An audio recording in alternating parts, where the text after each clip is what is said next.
Haknya nak kata lama je tak ada boh lah. Pani mana kata ni dia boh kuat lah, boh besar. Kapal orangnya lemon dia tu panggil habis lah, nampak dengan air saja lah, cium badan kan. Lepas tu nak kata kawasan kita ampun noncik, lepas tu lubang apa ataupun lah tani. Lah, lepas tu noncik baru atas kokwa mari atau popo macam itu yang dah lah. Lagi mana nak lumak kita nak tiada tiamkan lagu mana, lagi kita baru dengar video ni kan. Assalamualaikum warahmatullahi wabarakatuh. Nah, jadi nak kata kita tengok berita lepas mari dah 1-2 hari mari dah namanya tu dihaknya itu kuat lah, dihaknya namanya tu boh besar. Dan siapa ke kawasan kok dalam lemang yo tu tak apa gapo. Boh mari degah sungguh. Dan siapa lemon tu tak pabong lari tak ada gua nak patu tak kawasan tension jo pun. Dah namanya tu jadi tak ada juga lah orang nak ingat apa.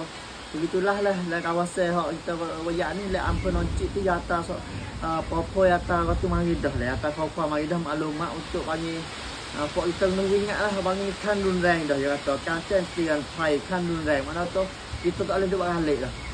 Kita tak boleh buat balik sebab atau lepas mari dah kita dah buat balik boleh lihat di bagi apa tak ada dah. Begitulah kita nak royak tu lah buat dia cek pada hukum 9:30 hadi dah. Ya Tommy pun tok chair nak kunci apa nanti jawab petani lah. Nak kata lah kelumpur hujan ni tu lebak lagi. Pala ni hujan lebak lagi dah. Begitulah kita bakal ingat, bakal spesial bagi orang naik ke atas patu. Orang uzur apa tu. Lah ni nak ataupun muda tu dia tak tong merah dah. Lah ni ataupun muda tu dia tepat dia ada tak tong merah. Ha tu panggil berada berlaku ke apa. InsyaAllah lah kita pergi pada 7 rumah tu dulu. Sebab Tommy orang sakit hak duk uzur apa waktu baik dulu lah. Lah ni pemuda pun buat kerja dah. Lagu mana maklumat hak panggil pemuda telak kunci lah apa nanti tu dia ada lah. Dia ada panggil pok gerak ke pok dia tu nak tolong kalau berlaku masalah panggil air banjir besar sebab tahun dulu lagu mana dia boleh tolong lah. Begitulah kita nak kaya Allah ni kita yang ingat yang pamat lah. Yang pamat lah sebab atau lubang apa lah ni air ni pun dah tengah hari dah lah. Lepas tu lah apa nanti kita insyaAllah lah kita bakal ingat bakal panggil pisah lah buat panggil ambil bagi tok kat sini. Lepas tu supaya lah bagi kena tiamkan je.